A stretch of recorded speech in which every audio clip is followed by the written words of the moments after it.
तो अभी क्वेश्चन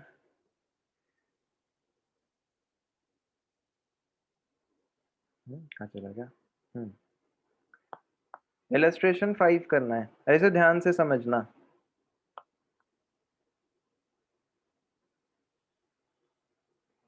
ये क्वेश्चन पहले पढ़ते हैं। On 1st April 2012, the stock of Sri Ramesh was destroyed by fire, but sufficient records were saved from which following particulars were ascertained. तो आग लग गई, वही सेम, पर कुछ स्टॉक, कुछ रिकॉर्ड्स बच गए जिनमें से अब हम ये चीजें डिराइव कर सकते हैं। क्या डिराइव कर सकते हैं हम? कि स्टॉक एट कॉस्ट 1 जन 2011, ये एक साल पहले का ओपनिंग स्टॉक दे रहा है आपको। डेट्स का ध्यान रखना, ठीक है, क्योंकि क्रॉस लगा होता है तो कभी कभी कंफ्यूजन हो जाती है। 1 जन 2011 को स्टॉक था 73,500। स्टॉक एट कॉस्ट 31 दिसंबर 2011, हम इसे 11 मान रहे हैं, जो क्रॉस है हम उसे 1 मान रहे हैं, 79,600। उसी साल परचेज हुई थी 398 और उस साल सेल्स हुई थी 487। ये तो पिछले साल की बात हो गई। फिर इस परचेजेस 1 जन 2012 से लेकर के 31 मार्च 2012, अब ये इस साल जो 3 महीने आग लगी है उसकी परचेज और उसकी सेल दे रहा है। In valuing the stock for the balance sheet at 31 December 2000, this 2300 has been written off. चलो नीचे अभी हम पढ़ते हैं, पर पहले इसकी टाइमलाइन बना लेते हैं क्योंकि ये कंफ्यूज करेगा नहीं। तो आग लगी है, हम क्रॉस को 1 मानते हैं, तो डेट ऑफ फायर, पहले रुको, illustration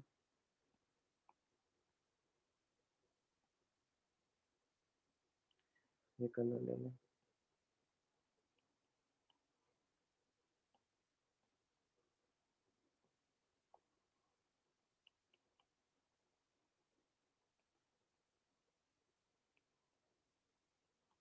illustration 5, date of fire,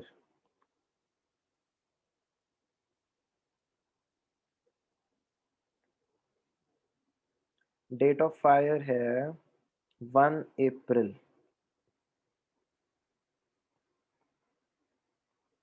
2012, हम क्रॉस को मान रहे हैं 1, ठीक है। अब तो हमें तो फिर इसको जो अगर अगर ईयर क्लोजिंग 31 दिसंबर है तो क्लोजिंग स्टॉक निकालने के लिए इसको हमें क्या देना चाहिए था? 1 जन 2012 का स्टॉक और इसी सा इतने 3 मंथ्स का जो ड्यूरेशन का परचेज सेल है। Yes sir. पर ये हमें उससे पिछले साल का स्टॉक दे रहा है। स्टॉक एट कॉस्ट 1 जन तो 2011। उसी के हिसाब से इस साल का निकालेंगे कि उसी जिस रेट पे पहले था उस रेट पे इस बार भी होगा। हाँ, ये इसलिए है, अब इस क्वेश्चन में आपको जीपी का रेट नहीं दिया होगा, पिछले क्वेश्चन में जीपी का रेट दिया था, इस क्वेश्चन में नहीं दिया। तो क्या करना है आपको? पिछले साल का पी एंड एल बना कर, ट्रेडिंग बना करके, जैसे पीछे भी हमने क्वेश्चन में किया, पिछले साल से जीपी का रेट निकालेंगे और इस साल वही जीपी का रेट अप्लाई करेंगे क्लोजिंग स्टॉक निकालने के लिए। तो टाइमलाइन जब बनाएंगे, ये दूसरे तो क्वेश्चन, पिछले साल वाले जो क्लोजिंग है उसमें इस साल वाली ओपनिंग डालेंगे ना। हाँ जी, अभी रुको, पर एडजस्टमेंट्स भी है नीचे।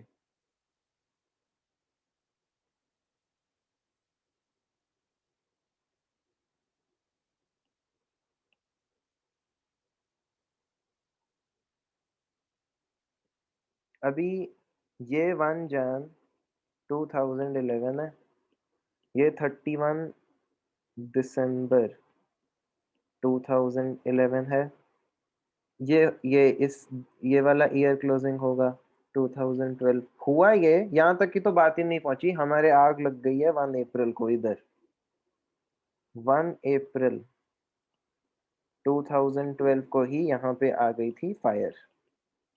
तो हमें तो फायर वाले दिन क्लोजिंग स्टॉक निकालना होता है, हर क्वेश्चन में यही ऑब्जेक्टिव होता है। अभी यहाँ का डेटा दे रहा है वो आपको, 1 जन 2011 को स्टॉक था 73,500, ठीक है, लिख देते हैं। फिर इसी साल का क्लोजिंग स्टॉक 79,600, यहाँ स्टॉक है 79,600, ये भी लिख देते हैं। इस साल purchases purchases purchases year ended 31 December 2011 है 398। तो इस ड्यूरेशन में परचेजेस 398, ठीक, और इस ड्यूरेशन में सेल्स 487। ठीक है, तो हम इस पीरियड का जीपी निकाल सकते हैं। हमारे पास ओपनिंग स्टॉक है, ये रहा, हमारे पास क्लोजिंग स्टॉक है, ये रहा, परचेज है, सेल है, बैलेंसिंग फिगर जीपी, और जीपी परसेंटेज निकल जाएगी। हालांकि कुछ एडजस्टमेंट्स आएंगी अभी, पर एक चीज ये बताओ, जो इस साल का जो इस साल का क्लोजिंग स्टॉक होता है, क्या ये अगले साल का ओपनिंग स्टॉक बनता है? जो इस साल का क्लोजिंग स्टॉक है, इस पीरियड के लिए ओपनिंग हो गया ना, जब हम जनवरी से अप्रैल कंसिडर करेंगे। सिंपल सी बात है, हाँ जी, और क्या? हाँ जी तो बोलो, हाँ बोलो। हाँ सर। बस, और उसके बाद आपको वहां का भी डेटा दिया है। पहले पिछले साल का जीपी रेट निकाल लेते हैं, उसके बाद आगे अगले साल का मेमोरेंडम ट्रेडिंग बनाएंगे। तो नीचे अब जरा पढ़ते हैं एडजस्टमेंट्स में क्या है। In valuing the stock for the balance sheet at 31 December 2011, मतलब ये वाला स्टॉक वैल्यू करते हुए, ये वाला 31 December 2011, 2300 had been written off on a certain stock which was a poor selling line having cost 6900। इस बात का मतलब समझते हैं। हमारे पास एक चीज थी जो हमने खरीदी थी 6900 की, यहाँ लिखा है 6900 की कॉस्ट थी। वो एक poor selling, slow selling item था। स्लो सेलिंग मतलब जो ज्यादा जल्दी नहीं बिकते। अभी स्लो सेलिंग में प्रॉब्लम क्या होती है? मैं इस चीज को, इसको क्यों कहते हैं स्लो सेलिंग या पुअर सेलिंग? मैं ऑब्वियसली जो भी सामान खरीदता हूँ उसे बेचता हूँ और उस पर प्रॉफिट कमाता हूँ। अब एक मेरे को बात बताओ, अगर एक गुड मैंने खरीदा, कोई भी एक चीज, और मैं उसे बेचने की कोशिश कर रहा हूं पर वो फिर भी नहीं बिक रहा, तो एक, अभी आप एक शॉपकीपर हो, आप क्या करोगे? बेचने की कोशिश कर रहे हो, बिक ही नहीं रहा, अल्टीमेटली क्या करना पड़ेगा आपको? सोचो, तुम एक शॉपकीपर हो, एक कोई चीज बेच रहे हो, नहीं सर बिक रही, कम क्या रेट पे बेच देंगे। प्राइस कम करोगे? कम ऐसा ही रेट। होगा यस। ना। और इसी को पुअर यस सर। सेलिंग, मतलब तुम कहोगे कि चलो यार इतने में तो कोई ले नहीं रहा, प्राइस कम करके देखते हैं। ऐसी चीजों को क्या कहते हैं? Abnormal item. क्यों? क्योंकि बाकी सारी चीजें तो जो उनका, देखो लास्ट लाइन में क्या लिखा है, इसको आगे पढ़ते हैं। A portion of these goods were sold in March इतना at a loss of 250 on original cost. ये तो अगले साल की बात है, तो अगले साल डील करेंगे। The remainder of this stock was now estimated to be worth its original cost। और उसके नीचे लिखा है, subject to the above exception gross profit had remained at a uniform rate throughout the year. पूरे साल हर item पे आपको सेम रेट का ग्रॉस प्रॉफिट मिला, पर क्या इस पे मिला? ऑब्वियसली नहीं, क्योंकि ये तो बिक ही नहीं रही थी, पुअर सेलिंग आइटम है। इसको क्या कहते हैं? Abnormal item. अब इसका क्या करते हैं? देखो, हमने पीछे भी कैलकुलेशंस में क्या किया, एबनॉर्मल आइटम को ट्रेडिंग का पार्ट नहीं बनाते। एबनॉर्मल आइटम जिस भी चीज में इंक्लूडेड है उसे वहां से हटा देते हैं। क्यों? क्योंकि ये आपका जीपी रेट खराब कर देगा। बाकी सारी चीज पे एक यूनिफॉर्म जीपी रेट है, हर चीज पे आप 20% जीपी कमा लेते हो, पर इस आइटम पे तो तुम्हें हुआ ही, जीपी का रेट ही अलग होगा, या मे बी लॉस हुआ हो। तो इस आइटम को इंक्लूड करने से तो जीपी का रेट खराब हो जाएगा, और जीपी का रेट एक आइटम के खराब होने की वजह से अगले साल का इंश्योरेंस क्लेम में प्रॉब्लम आएगी, क्योंकि हम सेम जीपी रेट अगले साल लेंगे। तो हम सिर्फ नॉर्मल आइटम्स का जीपी रेट लेते हैं। ठीक है, अभी क्या चेंज आएगा ट्रेडिंग में इससे, वो तो अभी हम बनाएंगे। एक चीज याद रखना, इनका ट्रेडिंग और हमारा ट्रेडिंग थोड़ा सा अलग होगा। वो कैसे अलग होगा वो अभी हम समझ लेंगे, पर थोड़ा सा अलग होगा वो। ठीक है,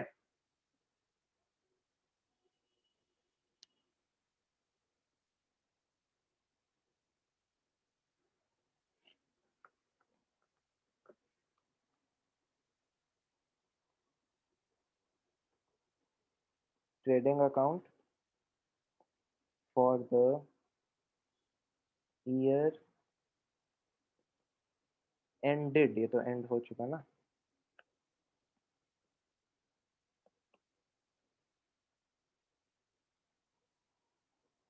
थर्टी वन दिसंबर 2011, यहाँ का ट्रेडिंग बनाएंगे हम।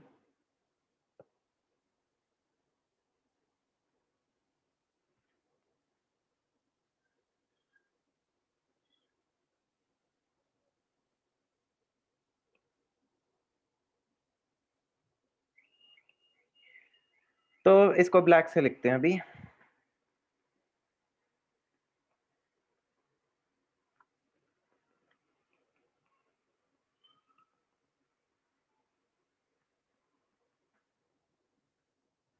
To opening stock.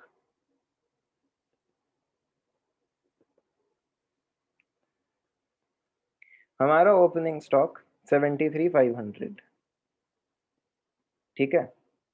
परचेज किए हमने 398,000। अब एक चीज देखो, ये जो चीज है, जो एबनॉर्मल आइटम है, आपने कितने में खरीदी है? इसकी कॉस्ट क्या लिखी है नीचे? फर्स्ट टू लाइंस पढ़ो। 6900। 6900। हमारे पास यहाँ एक एबनॉर्मल आइटम है, वैसे यहाँ नहीं, यहाँ है, तो मैं इस साइड लिखता हूँ।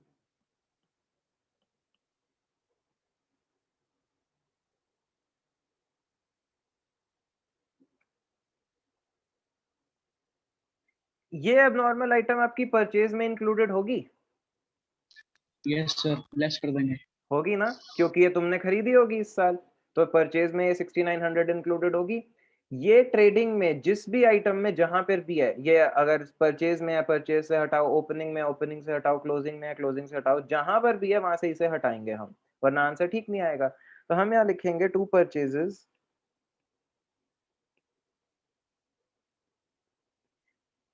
398 और एक एबनॉर्मल आइटम खरीद ली हमने, अफसोस जो स्लो सेलिंग है, नहीं बिक रही, उसे माइनस कर देंगे। सर एक बार ये वाला फिर से बता। ये एबनॉर्मल आइटम आपने खरीदी है या कहां से आई आपके पास? ऐसे ही आ गई? खरीदी है। तो परचेज में इंक्लूडेड होगी? Yes sir. खरीदी है तो परचेजेस का पार्ट होगा ना, तो हटा देंगे वहां से हटा देंगे, क्योंकि एबनॉर्मल आइटम है। तो मैंने इसको यहाँ से हटा दिया। कोई कंफ्यूजन है किसी भी टाइप का?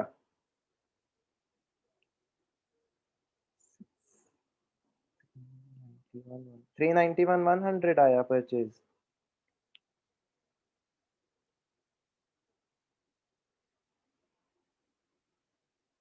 क्लास कुछ बोलो। यस सर यार।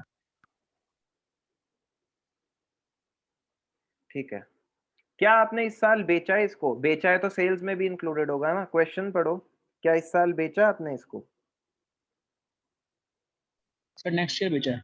हाँ, इस साल तो नहीं बिका। तो अगर ये आइटम इस साल बिकी नहीं, तो ये किस में रिकॉर्डेड होगी? क्लोजिंग स्टॉक में होगी या फिर आपके? Yes sir. होगी ना। ठीक है, तो मतलब इसको क्लोजिंग स्टॉक से भी हटाना है, ये याद रखते हैं। अभी सेल्स लिख देते हैं हम पहले। सेल्स है 487 अभी by closing stock. Closing stock का जो अमाउंट है वो इनर कॉलम में लिखेंगे हम,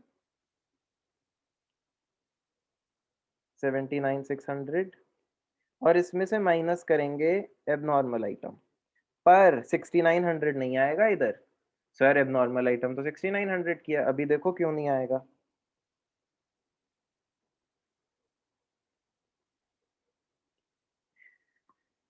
ये लाइन पढ़ो, in valuing the stock for the balance sheet as at this, मतलब in valuing the closing stock 2300 had been return off. ये जो आपकी आइटम है, इसमें से 2300 आप राइट ऑफ कर चुके हो, तो क्लोजिंग स्टॉक में कितने रुपीस का है अभी ये?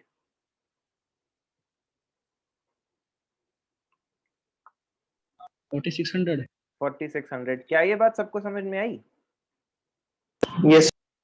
मैंने इसको खरीदा था 6900 का, तो परचेज में तो फुल वैल्यू पे होगा ना 6900, जितने में आपने खरीदा। क्लोजिंग स्टॉक में भी 6900 का ही गया होगा, क्योंकि बिका ही नहीं।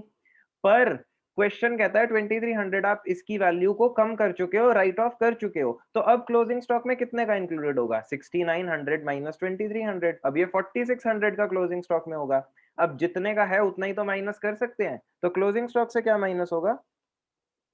4600। क्या ये बात सबको समझ में आई है? यस। तो यहाँ आ गया 75। बस याद रखो, जब भी आप कोई भी ट्रेडिंग बना रहे हो, इस साल का पिछले साल का एबनॉर्मल आइटम्स को एक्सक्लूड कर देना है। तो अब हम निकालेंगे टू ग्रॉस प्रॉफिट।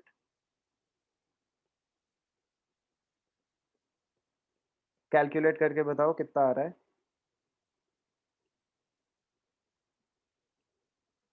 टोटल है 562,000। 562 97,500 आ रहा है डिफरेंस।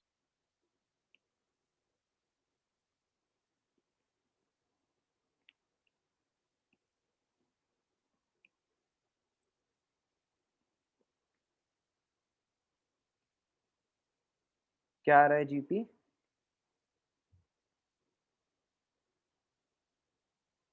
जीपी खुद ही निकाल लेता हूँ।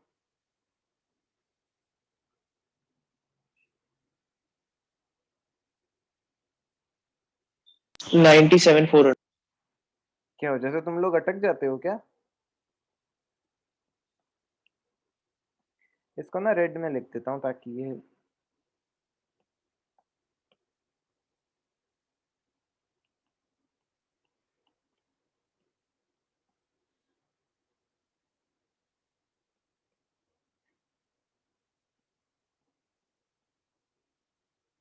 जीपी आ गया, सेल्स भी लिखी हुई है, तो हम percentage on GP on sales निकाल लेंगे। GP percentage yes sir. 97,400 divided by sales है 487 इंटू 100। ये कितना परसेंटेज? 20% 20। ठीक है। 20%। अब एक चीज देखना, एक चीज नोटिस करना, बुक का सोल्यूशन ऐसा नहीं है पर आंसर यही होगा।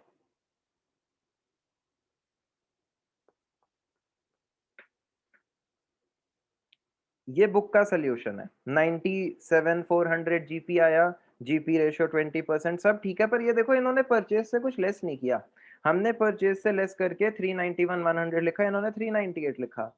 और हम इन्होंने स्टॉक से भी कुछ लेस नहीं किया, रादर इन्होंने स्टॉक में 2300 ऐड किया। ये दो अप्रोच है। हम एक ही अप्रोच पे चलेंगे कि हम हमेशा एबनॉर्मल आइटम को पी एंड ट्रेडिंग से हटाएंगे, एक्सक्लूड करेंगे। इन्होंने क्या किया है, इन्होंने उस एबनॉर्मल आइटम को वापस नॉर्मल में कन्वर्ट कर दिया। कैसे? एक एबनॉर्मल आइटम जो 6900 की थी, वो एबनॉर्मल लास्ट में, और कैसे वो कैसे एबनॉर्मल हुई कि लास्ट में हमें उसका प्राइस घटाना पड़ा, हमने 2300 उससे राइट ऑफ कर दिए। पर अगर मैं इस आइटम को वापस इसकी फुल वैल्यू पे ले आऊं तो ये भी नॉर्मल बन जाती है ना, फिर तो ये नॉर्मल की तरह ट्रीट होगी। तो क्वेश्चन ने क्या किया, यहाँ जो स्टडी मैट में सोल्यूशन है, इन उससे 2300 आपने कम कर दिए थे, अब इसने वापस 2300 उस आइटम में क्लोजिंग स्टॉक में बढ़ा दिए, तो ये आइटम नॉर्मल हो गई। अब तो आंसर दोनों से सेम आएगा, पर हम हमेशा एक ही अप्रोच पे चलेंगे कि हम एबनॉर्मल आइटम्स को अपने ट्रेडिंग अकाउंट का पार्ट नहीं बनाएंगे। क्या ये बात समझ में आई आपको? कि आप बुक में देख के ऐसा ना सोचो ये क्या किया है, इन्होंने एबनॉर्मल को वापस नॉर्मल में कन्वर्ट किया, हमने एबनॉर्मल को अपनी कैलकुलेशन से ही बाहर कर दिया, दोनों से आंसर सेम आएगा। यस। ठीक है। सर अगर 2300 ना होता तो क्लोजिंग में से सीधा 69 माइनस होता। एक सेकेंड जानवी, फिर से बोलो। अगर 2300 ना होता तो क्लोजिंग स्टॉक में से सीधा 69 माइनस होता। उसके बाद तो माइनस करने की जरूरत ही नहीं है, क्योंकि तभी एबनॉर्मल तो होता ही नहीं ना। ये एबनॉर्मल क्यों हुआ? क्योंकि आपने ईयर एंड पे इसमें से राइट ऑफ किया, इसकी कॉस्ट से कम ले गए आप, इसीलिए तो एबनॉर्मल बना ये। अगर आपने इसकी कॉस्ट, अगर ये 6900 का खरीद के क्लोजिंग स्टॉक में 6900 का ही रिकॉर्डेड होता, तो फिर तो ये एबनॉर्मल आइटम बनी नहीं, फिर तो कोई ट्रीटमेंट करनी ही नहीं इसकी। समझ गए? तो फिर ये परचेजेस में से और सेल्स किसी में से कुछ नहीं होता है नॉर्मल आइटम का डिडक्शन। तब एबनॉर्मल है ही नहीं, तब अगर ये एबनॉर्मल बोल दूसरे क्यों के रहे हो? नॉर्मल नहीं है खुद तो मतलब कंफ्यूज हो कोई जाओगे। डिडक्शन नहीं होगा। जब कोई आइटम एबनॉर्मल है ही नहीं तो हम क्यों कुछ करेंगे? वो एबनॉर्मल बनती क्यों है? क्योंकि लास्ट में उसका प्राइस राइट ऑफ किया है। अगर ऐसा कुछ नहीं किया तो वो आइटम के बारे में वो मेंशन भी नहीं करेगा, फिर लिखेगा ही क्या वो कि एक आइटम है 6900 की जो 6900 की है। ऐसा क्यों लिखेगा वो? इस बात की कोई सेंस बनेगी? तुम कहोगे ये क्या लिख रहा है, 6900 की आइटम 6900 की तो होती है, ऐसी चीज वो लिखेगा ही क्यों? वो लिखेगा उस आइटम के बारे में ना जिसके प्राइस में आपने, जिसकी कॉस्ट में से आपने कुछ राइट ऑफ किया है। तो दो तरीके हैं तब, या तो आप जो जहां जहां पे वो इंक्लूडेड है वहां से हटा दो, या फिर आप उसे नॉर्मल पे कन्वर्ट कर दो। पर हम ये अप्रोच नहीं फॉलो करेंगे, हम यही अप्रोच फॉलो करेंगे कि हम एबनॉर्मल को अपने ट्रेडिंग से जहां पर इंक्लूडेड है वहां से माइनस कर देंगे। ठीक है, अब हमें जब जीपी रेट पता चल गया तो अब हम इस साल का अपना मेमोरेंडम ट्रेडिंग बना लेंगे और क्लोजिंग स्टॉक की वैल्यू निकाल लेंगे। बहुत समझदार हैं हम।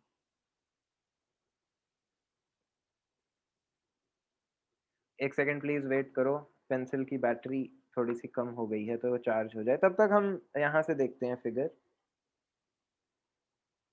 देखो हमें नेक्स्ट ईयर की परचेज दी है, नेक्स्ट ईयर की सेल भी दी है। ठीक है, आप अब भी जो ट्रेडिंग बनाओगे उसमें से भी एबनॉर्मल आइटम को बाहर ही रखोगे। ठीक है, तो अब इसके बाद आगे पढ़ते हैं। A portion of these goods were sold in March 2012 eight a loss of 250 on original cost of 3450। आपने इनमें से एक पोर्शन, ये जो टोटल गुड्स थे इसमें से आपने एक हिस्सा बेच दिया। वो हिस्सा आपने, वो हिस्से की कॉस्ट क्या थी 3450 और वो 250 के लॉस पे बिका है। तो सेलिंग प्राइस क्या था फिर इसका? सेलिंग प्राइस बताओ। 3700। गलत, तो फिर तो प्रॉफिट हो गया। अगर 3450 की चीज को 37 में बेचोगे तो प्रॉफिट नहीं होगा, लॉस कैसे होगा? 3200। 3200। यस क्या सर। क्या इसका मतलब ये 3200 कहाँ होगा, कहाँ इंक्लूडेड होगा ट्रेडिंग में हमारे? सेल है ना, तो कहाँ इंक्लूडेड होगी? सेल में। Trade start. 3200 में आपने बेचा है तो सेल्स में इंक्लूडेड होगी। तो हम क्या करेंगे, सेल से 3200 माइनस करेंगे। ये बात समझ में आई सबको? Yes sir. यस क्योंकि अब नॉर्मल आइटम की सेल है ना तो वो तो इंक्लूड करते नहीं हम। तो आओ जरा इसका मेमोरेंडम ट्रेडिंग बनाते हैं।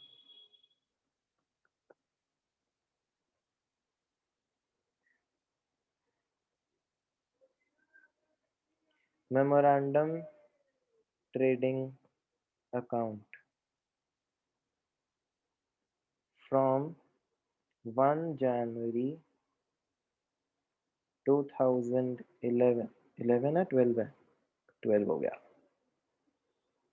To 1 April date of fire तक 2012।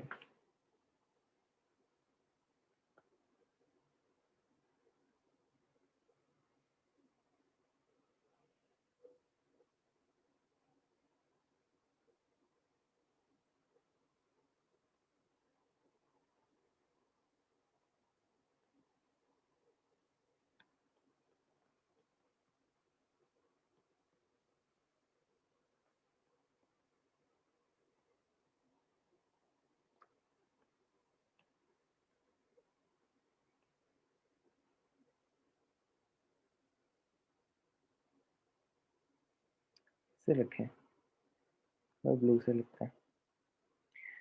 तो टू ओपनिंग स्टॉक। अब एक और प्रॉब्लम देखो, जो ओपनिंग स्टॉक है 79,600 लिखूं या 75,000 लिखूं? क्या लिखूं इन दोनों में से? 70। जैनो तुम्हारा माइक आज बहुत खराब है। जानवी 75,000। 75, क्योंकि 79,600 में तो एबनॉर्मल आइटम इंक्लूड है ना। हमने एबनॉर्मल आइटम को किसी भी साल के ट्रेडिंग में नहीं रखना, तो मैं 79,600 लिख के फिर 46 माइनस करूंगा, सीधा 75 लिखता हूँ। तो ओपनिंग स्टॉक है मेरा 75,000। एबनॉर्मल आइटम इससे बाहर है, इसमें इंक्लूडेड नहीं है और होने भी नहीं चाहिए किसी भी चीज में।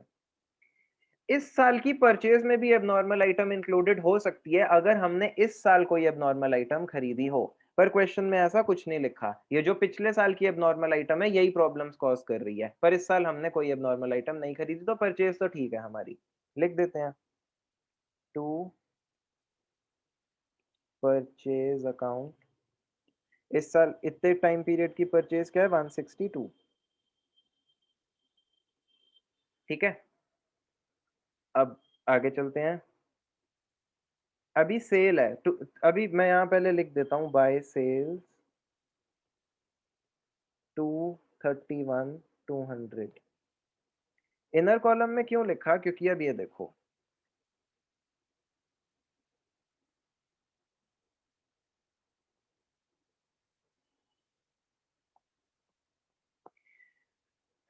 लास्ट ईयर मेरे पास 1 जन 2000 जब ये साल शुरू हुआ तो मेरे पास एक एबनॉर्मल आइटम थी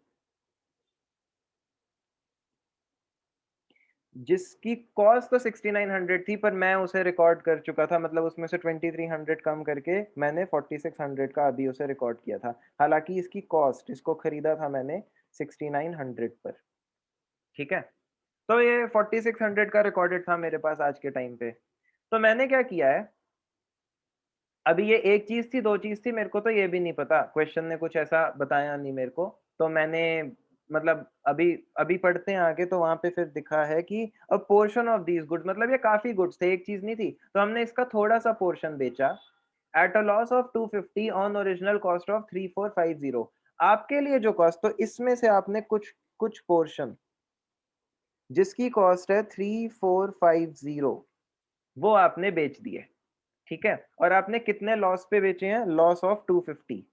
तो लॉस माइनस करके बेचे होंगे ना, तभी तो लॉस है। सेलिंग प्राइस कॉस्ट में से माइनस होता है ना, ऑब्वियसली। जो हमारा लॉस है वो कॉस्ट में से माइनस होगा तो सेलिंग प्राइस आएगा ना। तो माइनस कर देंगे 250, तो हमने इसको बेचा है 3200 में। ये क्या है, सेल। क्या यहां तक समझ आया? Yes sir. अब सेल तो सेल में इंक्लूडेड होगी ना, Yes, इस sir. साल के एबनॉर्मल आइटम की 3200 की सेल तो इंक्लूडेड होगी। पर आगे देखते हैं, जो बच गया उसका क्या हुआ, कुछ बचा भी तो है। और अब उसने लिखा the remainder of this stock was now estimated to be worth its original cost। वो कह रहा है जितना स्टॉक बच गया, तुम्हें याद है हमने कुछ राइट ऑफ किया था उसमें से, वो कह रहा है अब वो वापस अपनी फुल वैल्यू पे पहुंच गया है। वैसे मेरे को बताओ इस 4600 में से कितना बचा? 4600 में से 3450 का बेच दिया ना, तो कितना बचा? 1150। पर यहाँ से कंपेयर करेंगे नहीं हम। पता है क्यों? क्योंकि ये तो रिटर्न ऑफ वैल्यू थी। वो कह रहा है बचा हुआ स्टॉक अपनी फुल वैल्यू पे आ गया, और ये 3450 भी तो आपको कॉस्ट ही दी है, ये रिटर्न ऑफ वैल्यू थोड़ी ना दी है। वो कह रहा है तो फिर 3450। 50% बेच दिया, 50% बच गया। तो अब आप कंपैरिजन 6900 में से करोगे, बात समझ में आई? 6900 में से आज 3450 कॉस्ट वाला आपने बेच दिया है।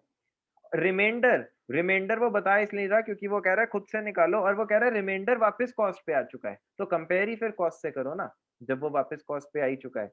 तो 6900 में से, हटाओ इसको, 6900 में से हमारा 3450 बिक गया, बचा कितना? 3450 हाफ ही है इसका। और इसमें 1150 जोड़ देंगे। कौन सा वो 1150? 2300 का वो जो राइट ऑफ करा वापस नहीं डालेंगे इसमें, क्योंकि तो आपने वो कहा तो मैं कॉस्ट में वापस आएगा। 6900 से ही तो कंपेयर कर रहा हूँ, आ तो गई अच्छा आइटम, ठीक है सर, ठीक है। अब दोबारा क्यों जोड़ेंगे? बात समझ में आई सबको? जानवी संयम आप? Yes, sir. आ गई. तो हमारा अब ये 3450 कहाँ पे होगा? ये ट्रेडिंग में किसी आइटम में इंक्लूडेड होगा क्या?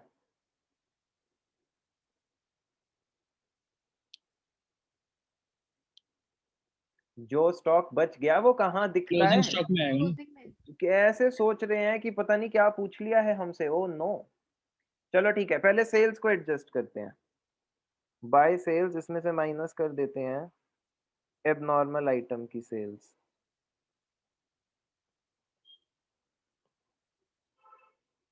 Three four five zero, oh 3200 sales में से सेलिंग प्राइस ही माइनस होगा, तो ये कितना आता है?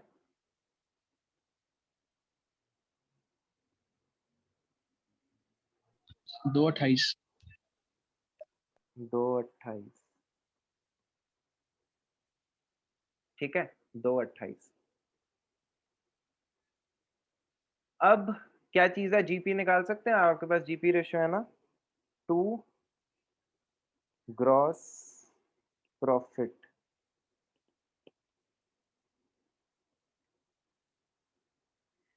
ये निकालना इसका 20% 228 का। 45,600। 45,600 बैलेंसिंग फिगर से क्लोजिंग स्टॉक निकालेंगे, कितना आएगा?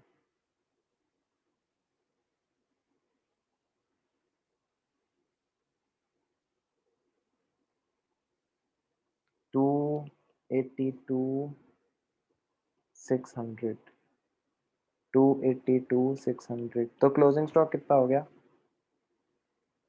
54,600 54,600 बाय क्लोजिंग स्टॉक। पहले ये चेक करते हैं क्या हमारा और इनका आंसर मैच करता भी है, इतनी मेहनत की है।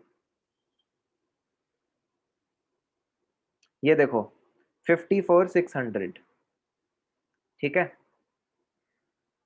हमें 3450 एडजस्ट करने की जरूरत क्यों नहीं पड़ी? वो इसलिए नहीं पड़ी, मैंने तो इस एबनॉर्मल आइटम को क्लोजिंग स्टॉक में इंक्लूड नहीं किया, ओपनिंग स्टॉक में इंक्लूड नहीं किया, सॉरी। तो ये मेरे क्लोजिंग स्टॉक में आ कैसे जाती? बात समझ में आई? बुक की अप्रोच और हमारी अप्रोच थोड़ी अलग है। पहले तो वो आइटम आपके पास या तो ओपनिंग स्टॉक में होगी या फिर परचेज में होगी, तब जाकर के तो वो क्लोजिंग स्टॉक में आएगी। हमने तो ओपनिंग स्टॉक से ही एबनॉर्मल आइटम को माइनस कर दिया था, तो क्लोजिंग में आ कैसे जाती? ये जो 3450 है, ये आपके क्लोजिंग का पार्ट क्यों नहीं जैसे यहाँ पे बुक ने ना कॉलम्स बनाए हैं कि नॉर्मल आइटम्स का स्टॉक क्या है और एबनॉर्मल आइटम्स का क्या है। आप देख रहे हो 54,600 उनके क्लोजिंग स्टॉक में आ रहा है नॉर्मल में, और एबनॉर्मल 3450 अलग से लिखा है। हमारा तो आंसर 54,600 आया, क्यों? क्योंकि हमने तो एबनॉर्मल को ओपनिंग में ही इंक्लूड नहीं किया था, क्वेश्चन ने ओपनिंग में भी उसे इंक्लूड किया था। ये टोटल 81,900 देख रहे हो, 6900 का स्टॉक उन्होंने लिखा है अपने इसमें, हमने ऐसा कुछ नहीं किया। आप सिंपल अप्रोच से चलोगे आराम से हो जाएगा। बुक की अप्रोच थोड़ा कंफ्यूज करेगी। आपको करना क्या है, अगर एक बार रिवाइज करें तो आपको स्टार्टिंग में पिछले साल का ट्रेडिंग अकाउंट बनाना है, उसमें एबनॉर्मल आइटम को इस कैलकुलेशन से बाहर रखना है। अब ये देखना होगा कि वो परचेज, अगर वो परचेज में है और उस साल नहीं बिकी तो ऑब्वियसली क्लोजिंग स्टॉक में इंक्लूडेड होगी। दोनों जगह से माइनस करेंगे, जितनी जितनी वैल्यू वहां इंक्लूडेड है उतनी। फिर हम इस साल का मेमोरेंडम ट्रेडिंग बनाएंगे, स्टार्ट करेंगे करेक्ट ओपनिंग स्टॉक की उस वैल्यू से जिसमें एबनॉर्मल आइटम इंक्लूडेड नहीं है। तो एबनॉर्मल आइटम इंक्लूडेड नहीं है, वो वैल्यू लिखी। परचेज तो बिल्कुल ठीक थी, उसमें तो कोई एबनॉर्मल थी ही नहीं। अब अगर आपके ओपनिंग में एबनॉर्मल आइटम आपने नहीं लिखी, परचेज में एबनॉर्मल आइटम नहीं है, तो क्लोजिंग स्टॉक में कैसे पहुंचेगी? बात समझ आ रही है? मेरी तो कैलकुलेशन में कहीं एबनॉर्मल आइटम आई ही नहीं मेरे पास, तो क्लोजिंग स्टॉक में पड़ी भी नहीं होगी। फिर आप अपनी सेल्स, अगर सेल में एबनॉर्मल आइटम का कुछ पार्ट इंक्लूडेड है उसे भी हटा दोगे, अपना प्रॉफिट लिखोगे, हमारा जीपी मैच कर रहा होगा 45,600 45,600, ठीक है। उसके बाद खैर इन्होंने ये आइटम निकाला, आइटम में से सैल्वेज वैल्यू लेस कर दी, और ये पर अब एक चीज याद रखो, जो हमारा स्टॉक आया है ना, ये ऑब्वियसली एक्सक्लूडिंग एबनॉर्मल आइटम है, पर एक्चुअली उस दिन स्टॉक कितना था? ये टोटल स्टॉक प्लस जो एबनॉर्मल आइटम आपके पास है। एक्चुअली उस दिन स्टॉक कितना पड़ा था? हमारे ट्रेडिंग से तो हमने एबनॉर्मल को बाहर रखा ना, ये वैल्यू पड़ी थी ना आपके स्टॉक में एबनॉर्मल आइटम की 3450। तो टोटल स्टॉक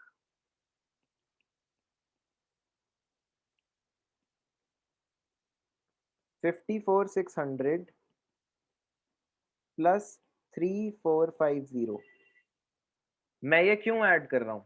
क्योंकि जब आग लगी थी तब फिजिकली तो ये पड़ा था ना मेरे पास। मैं इसको अपनी कैलकुलेशन से बाहर क्यों रखता हूँ? क्योंकि ये जीपी पर खराब कर देगा। अगर मैं एबनॉर्मल आइटम को इंक्लूड करके सेल का 20% निकालूंगा तो जीपी करेक्ट आएगा ही नहीं, क्योंकि इस आइटम पे तो 20% का जीपी रिकॉर्ड हुआ ही नहीं था। इस वजह से जीपी ठीक आए, इसलिए मैं इसे उस कैलकुलेशन से बाहर रखता हूँ। पर इसका ये मतलब थोड़ी है कि ये फिजिकली पड़ा ही नहीं था मेरे पास, फिजिकली तो पड़ा था ना। तो 54,600 में हमने नॉर्मल आइटम को जोड़ा, तो 50, 58050। हाँ 58050। क्या ये चीज समझ में आई है आप लोगों को? Yes sir. जान भी समझ आया ना? अब इसमें से ये टोटल स्टॉक था उस दिन, इसमें से कुछ जल गया होगा तो, और मतलब कुछ बच गया होगा, जल तो सब कुछ ही गया। The value of stock salvaged was 5800, तो हम लॉस ड्यू टू फायर निकाल लेंगे, इसमें से माइनस कर देते हैं सैल्वेज स्टॉक।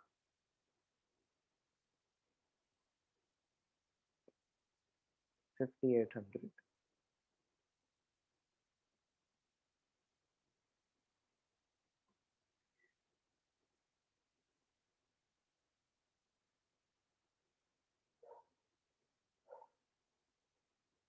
52 250, ये क्या है? लॉस ड्यू टू फायर, इतना जल गया। अब एबनॉर्मल आइटम क्यों इंक्लूड करी? क्योंकि फिजिकली तो पड़ी थी भाई, उसका जलना भी लॉस तो है, लॉस में ही बिक रहा था। कुछ लॉस में 250 के लॉस में तो बिका, बाकी के पैसे तो रिकवर हुए, जल गई तो फिर तो पूरी जल गई ना। तो अब जब पॉलिसी अमाउंट मेंशन्ड होता है ना क्वेश्चन में, यहाँ जैसे पॉलिसी अमाउंट मेंशन्ड है तो मतलब एवरेज क्लॉज एप्लीकेबल है, तो यहाँ पॉलिसी अमाउंट लिखा है और वैसे भी लिखा है and was subject to the average clause, तो ठीक है। क्लेम कैसे निकलता है एवरेज क्लॉज में? Loss multiplied by policy amount divided by total stock on date of fire. तो हमारा लॉस है 52 250 का, हमारा पॉलिसी अमाउंट है 50 का, और स्टॉक था उस दिन मेरे पास 58050। ये निकाल के बताओ क्या आंसर आता है? 45004। 0.30। 004, ठीक है, इतना लिख देते हैं, यहाँ चेक कर लेते हैं। 45004 आंसर आ गया।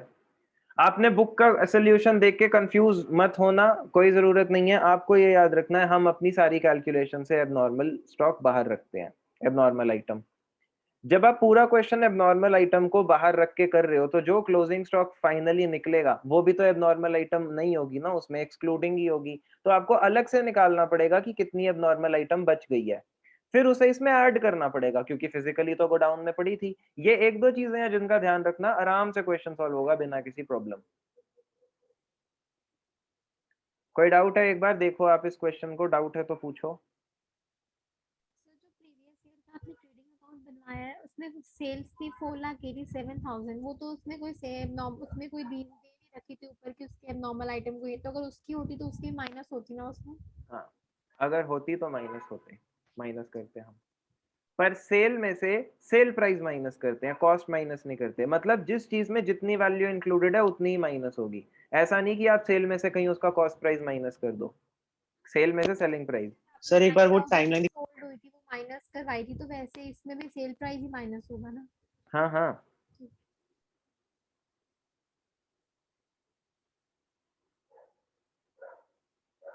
Thank you sir. अभी देखो नेक्स्ट क्वेश्चन 6th सेम है, ठीक है। आप ये क्वेश्चन खुद से करोगे 6th, ताकि एक बार पता चले आपको आता है नहीं। और एक क्वेश्चन और बचा है 7th, वो हो नहीं पाएगा क्योंकि हमारे पास टाइम ही नहीं है। एक नेक्स्ट मैं वैसे तो एक्सटेंड कर देता, पर 8 o'clock दूसरी क्लास है, लैपटॉप बिजी हो जाएगा। तो अभी एक क्वेश्चन हम कर लेंगे, मोस्ट प्रोबेबली कल ही कर लेंगे, मैं आपको टाइम दे दूंगा, थोड़ी सी देर लगेगी क्योंकि उसके बाद लॉस ऑफ प्रॉफिट शुरू होगा। ये में भी थोड़ा हमें और टफ लगे, पर ये तो टफ नहीं है, अभी तक जो हमने किया टफ नहीं है बिल्कुल भी। प्लीज इसे प्रैक्टिस करना, मैं इसे अपलोड कर दूंगा यूट्यूब पे पिछले वाले के साथ मर्ज करके, और फिर मिलते हैं बाद में, ठीक है? चलो okay, bye bye. Bye sir.